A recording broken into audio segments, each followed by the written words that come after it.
qofay dadkan maxay kaa rabaan way masiirsanyihiin abo maxaa samayn karaa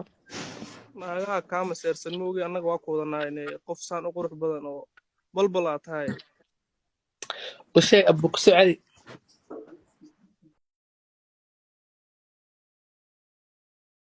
wallaahi ana haddaa ku heli lahay waa naag dhow iska dhaafi lahay ay ku socdi haddana dadka gadaal fadhi ugu soclisay u naxaan dadkan wallaahi gabdhaha kaa xun ragga dhow waa ku wataa ni ragga qaar waa kugu ciil siigaysanaan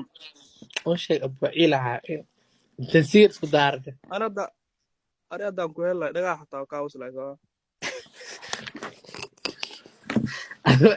adoo jiranta wax kala daga aabis maaha le xiise le lamaroya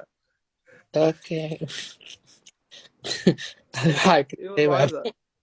baa fiican abo caafimaadkaa ne dadkan ne waxba dhegeysanay naagay ka maseertaa sooma saasaan baa xanaaq la ibisinka nin faaniye waayen dhaha faani kasto gabar naciimo la dhaha xanaaqsan bal faanise u qurux badan tahay maya waxaan naagahan iga dhaqaaday ana adaan ku wataa ne haddaa ay saas leedahay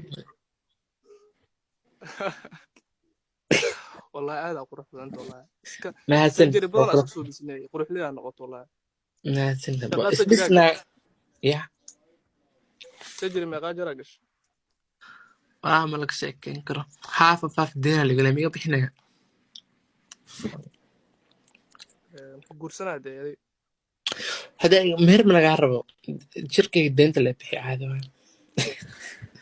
waxaas afka hore waxaas camal yaa diidaaya ada haddaan ku helaya wax kasta oo suubinaa sooma okay hay gaar iskula sheekaysana kugu dirsanaa bas waa anaa saaxiibaan oo qalnaada ka baxan soo qabnay xiisaan kuu qabaaya